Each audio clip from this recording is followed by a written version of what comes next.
Hey, thanks for joining me. This time I just thought I'd do another one that focuses on art and specifically my inking for the most part over some other professional artists' work so you can see how bad I can screw up perfectly good pencils.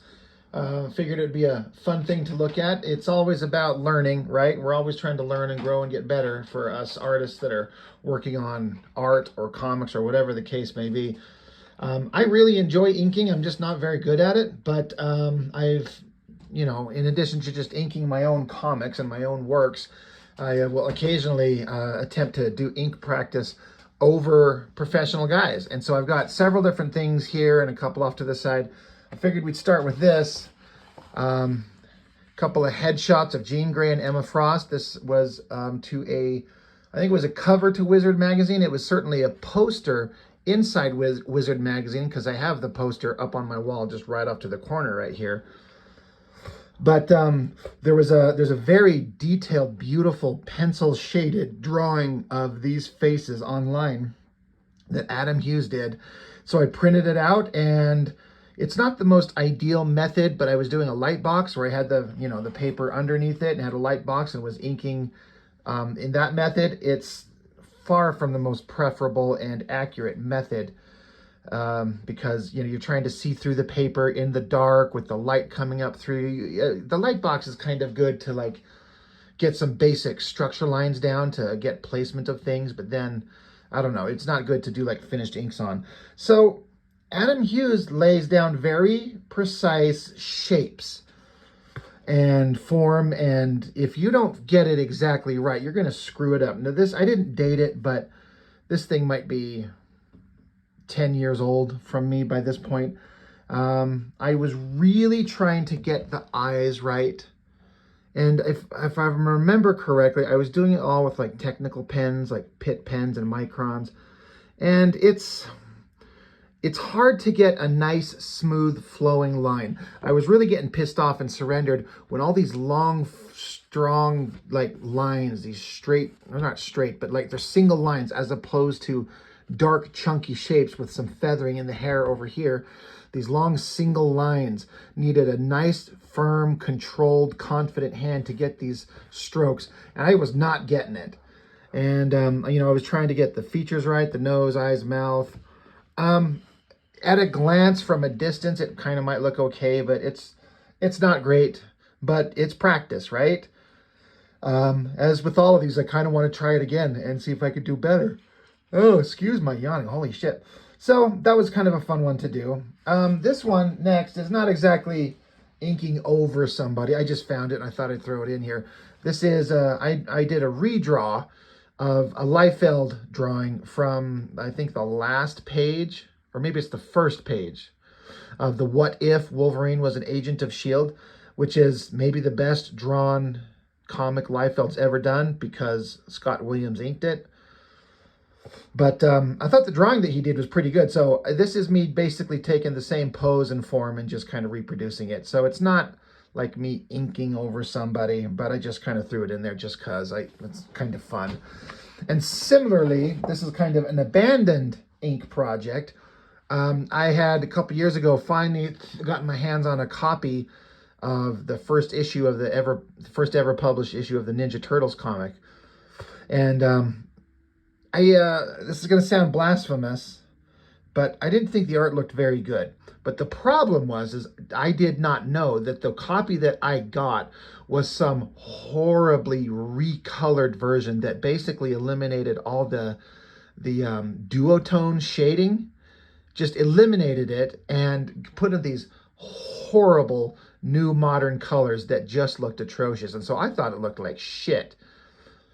So my dumb egotistical ass was like, well, I'm going to redraw the page one just as a practice thing. And I kind of abandoned it because I was having a hard time getting these turtle figures done right. I struggled drawing the turtles and it wasn't going right. I do kind of like this top panel, the close-up of the turtle's face, and that is something I still do kind of want to ink one of these days.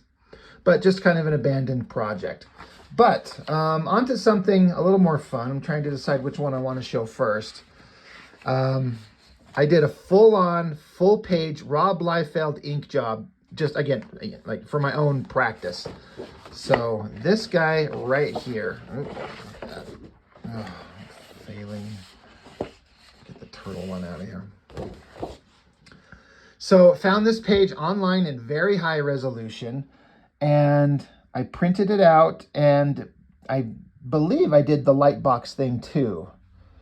I'm looking at it trying to decide, because I've got another one under here by Joe Mad that I inked, but I printed it out in very light pencil and just inked on the board itself. But this one I did a light box, and it kind of came together okay.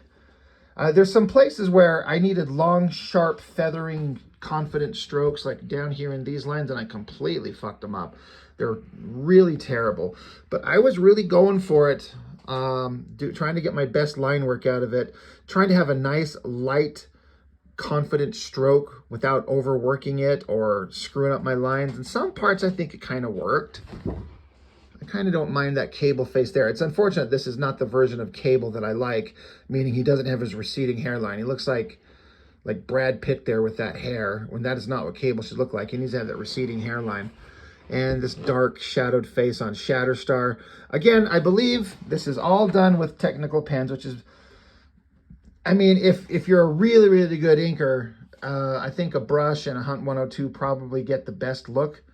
But all I had at the time and had access to that I could really get any kind of control over was the Pitt pens and the Micron. So that's what I did. So I don't hate it. I can see where some of my my feathering lines, they're not straight and uniform. They kind of go sideways to each other, not looking good. But, you know, I was even trying to do some like in this arm, like a broken line in a couple of spots. I can't remember what the pencils look like, but I've seen that on some inking, and it's to kind of indicate some highlight and just some variety, and do some cross hatching on the pouches. Got to get the crotch bulge in there because the Liefeld's all about that. So I don't know. I look at it and I don't hate it. I mean, it's not perfect by any means, but this was fun. And, you know, credit to Liefeld. When he nails his kind of page layouts, I think he can do it pretty well. This is pretty interesting. Big full shot of the guy, domino crouched down.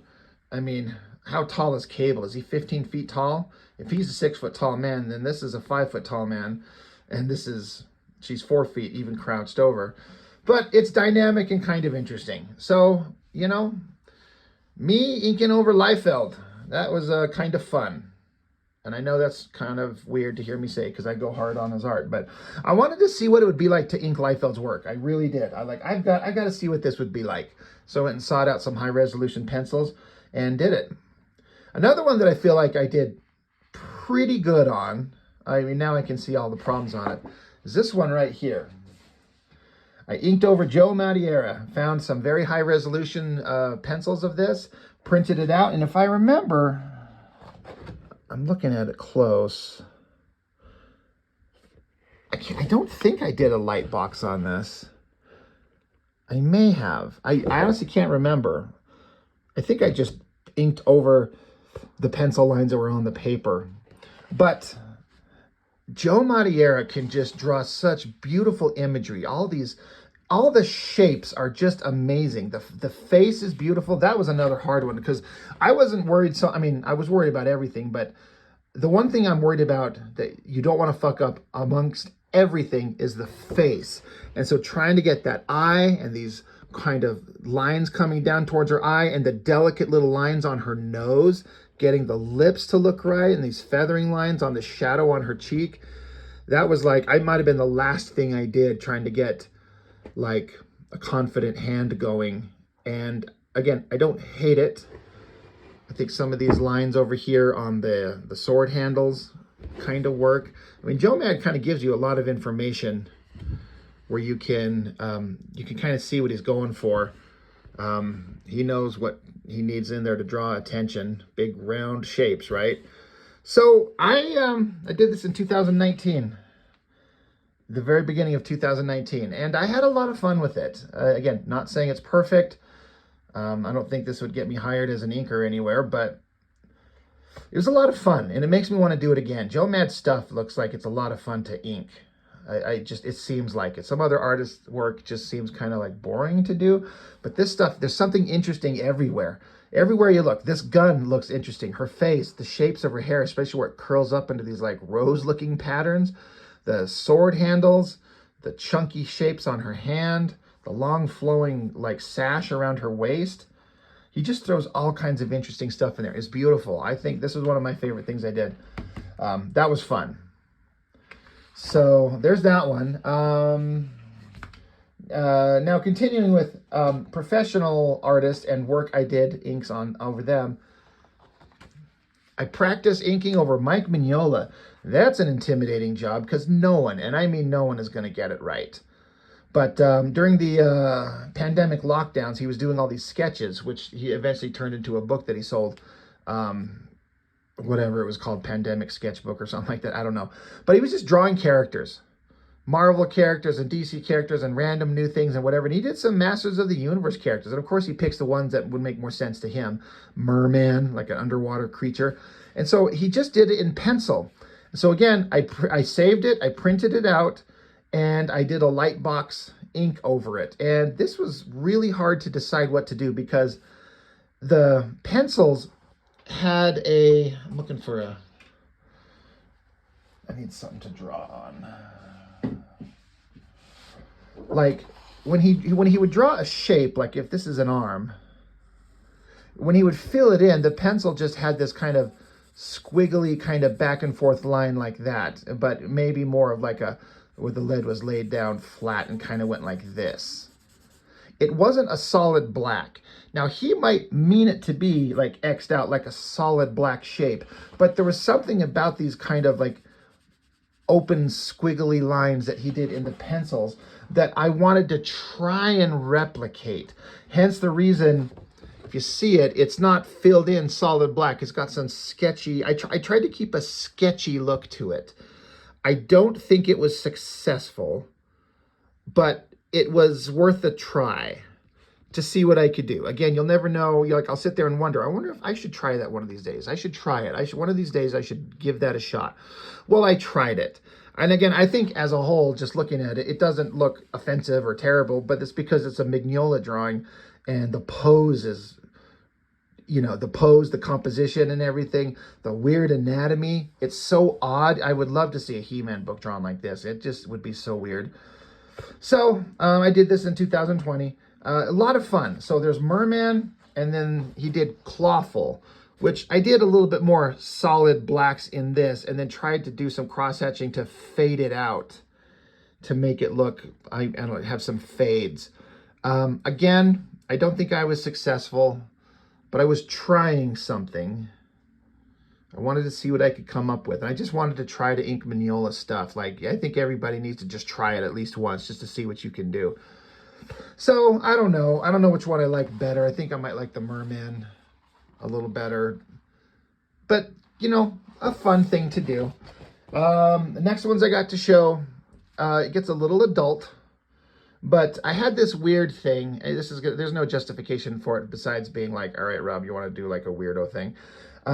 But I've always been a big fan of like Jim Lee's artwork, for example. And back in the day when he was on X-Men, I thought he drew the most beautiful women figures I've ever seen. But then I go looking through like X-Men #1 and some of the other subsequent issues, and I started looking at the female figures. And when you remove all the lasers and the explosions and the backgrounds and the colors and even the clothes and just get down to the bare nude figure, I was really curious as to what would these things look like.